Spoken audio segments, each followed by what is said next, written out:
കാലത്ത് online marketing അത്ര ഇല്ല. ആ സമയത്ത് നമ്മൾ ചെയ്തു ഓൺലൈൻ മാർക്കറ്റിംഗ് അത്ര സജീവമല്ലാത്ത സമയത്ത്. ആ സമയത്ത് ഞാൻ ചെയ്തൊരു കാര്യം വെച്ചാൽ ഇതിൻ്റെ ഇടയിലാണ് ഈ 18 രൂപ നഷ്ടം. അപ്പം ഈ സപ്ലൈസ് വിളിക്കും, അവർക്ക് ചെക്ക് കൊടുക്കും, ഞാൻ കൊടുക്കുന്ന ചെക്കൊക്കെ പടപടാ പൊട്ടും. ഇതൊന്നും ആർക്കും ചുമ്മാ ട്രൈ ചെയ്ത് നോക്കിയത് ക്യാമ്പയിനായി മാറി. അത് എനിക്ക് ഭയങ്കര സക്സസ് ആയി. കാരണം അപ്പോൾ ആപ്പ് ഡെവലപ്പ് ചെയ്യുന്നതിൻ്റെ അവിടുത്തെ തലവേദന, ഡ്രഗ്സ് ഡിപ്പാർട്ട്മെൻറ്റിൽ നിന്നുള്ള ഇഷ്യൂ, ഈ ഒരു സിറ്റുവേഷൻ വരുന്നിടത്താണ് എല്ലാവരും കിട്ടിയത്. ഞങ്ങൾ രാവിലെ വൈകുന്നേരം വരെ ചെയ്യണം. ഒരു ഐഡിയയിൽ ഇത് മുഴുവൻ നമ്മുടെ കയ്യിലായി.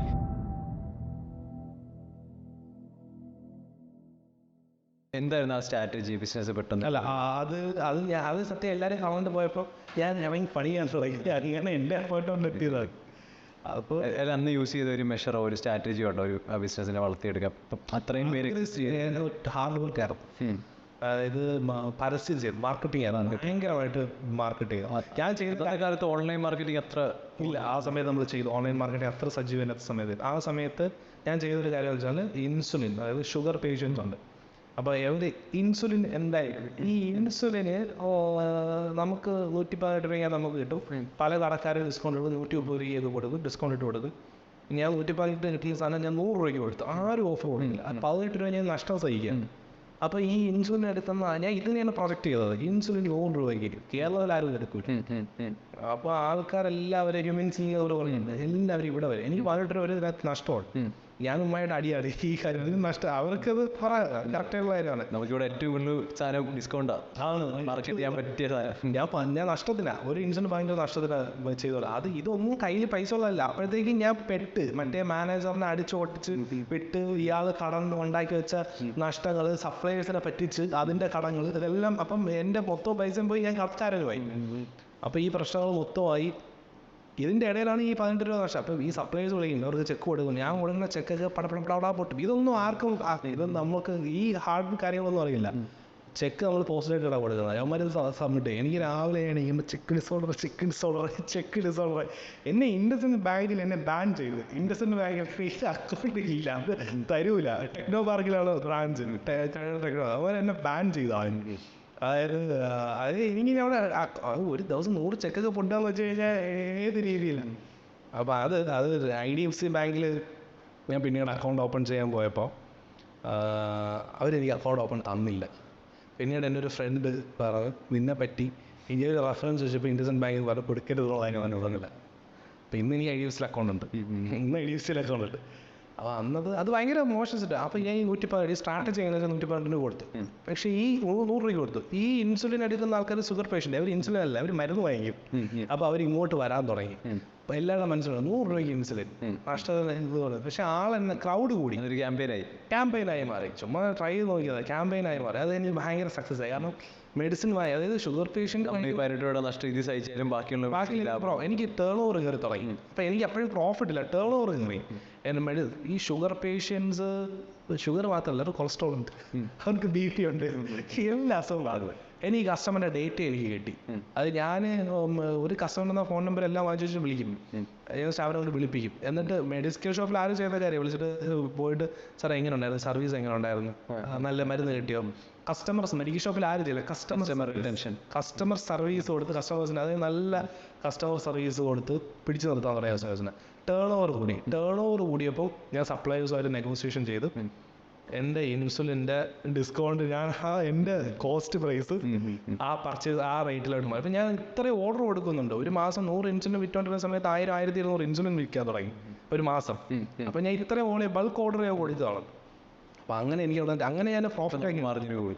നമുക്ക് മാർജിൻ കൂടിയിട്ടില്ല, ഞാൻ പ്രോഫിറ്റ് ബ്രേക്ക് ഈവൻ ആയി. അപ്പോൾ ഇത് മാനേജർ പോയതിനു ശേഷം.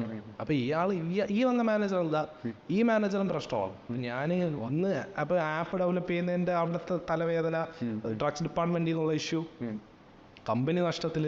മാനേജറാണെങ്കിൽ ആ സമയത്ത് വാപ്പാക്ക് ഒരു ആക്സിഡൻറ്റ് പോയി, 2ാമത്തെ ആക്സിഡൻ്റ് ആയിരുന്നു.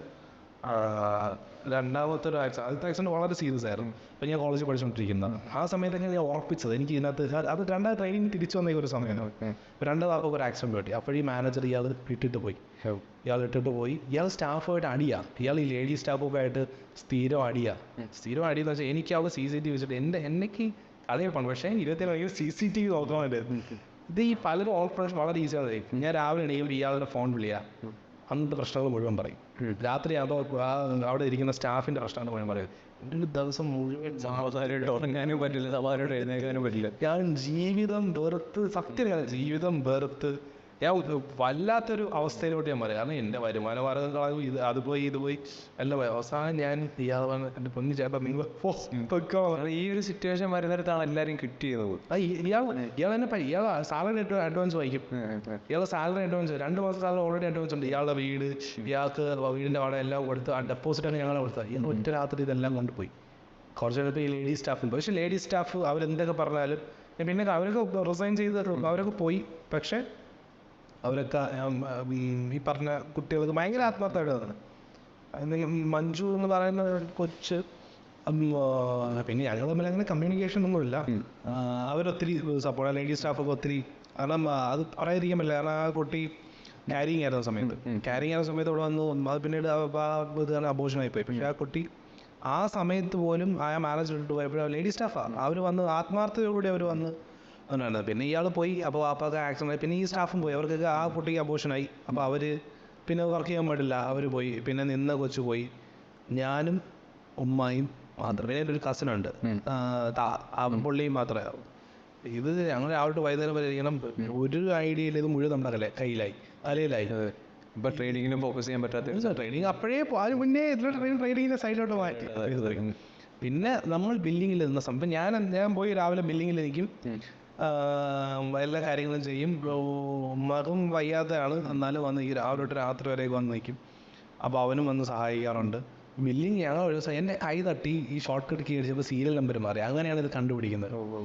അങ്ങനെ കണ്ടുപിടിച്ചു. സോഫ്റ്റ്വെയറിൻ്റെ ആൾക്കാരെ വിളിച്ചു നോക്കിയപ്പോൾ ഡബിൾ സീരിയൽ നമ്പർ കണക്കെടുത്തപ്പം ഒരു $10 ലക്ഷം, $7 ലക്ഷത്തിന് മുകളിൽ അക്കൗണ്ട്സിൽ ലോസ്.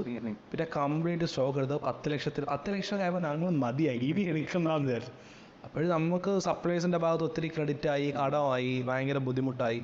അപ്പോൾ അവിടെ നിന്നാണ് പിന്നെ ഞാൻ ഇറങ്ങി ഈ മറ്റേ ഹ്യൂമൻസിലും ഇറങ്ങി വർക്ക് ചെയ്യാം. ഫ്ലാറ്റുകൾ പോയി ഓർഡർ പിടിക്കാൻ തുടങ്ങി.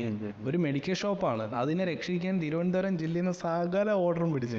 അത് ഭയങ്കര വലിയ രീതിയിൽ ഡിസ്കൗണ്ട് കൊടുത്ത് ഭയങ്കരമായിട്ടുള്ള രീതിയിൽ നമ്മൾ പ്ലേയേഴ്സ് ഇറക്കി ഒത്തിരി കാര്യങ്ങൾ ചെയ്ത് വാട്സാപ്പിൽ ഓർഡർ എടുത്ത്. ഇപ്പോൾ കോമ്പറ്റീറ്റേഴ്സ് മെഡിക്കൽ ഷോപ്പുകാർ ഈ വാട്സാപ്പ് നമ്പറിനെ ബ്ലോക്ക് ചെയ്യും. ഇവർ അവരുടെ ഗ്രൂപ്പിൽ ഇട്ടിട്ട് ഒരു 10-20 പേര് ബ്ലോക്ക് അടിക്കുമ്പോൾ, റിപ്പോർട്ട് അടിക്കുമ്പോൾ ഇത് ബ്ലോക്ക് ആവും. അങ്ങനെ വാട്സാപ്പ് ബ്ലോക്ക് ചെയ്യും.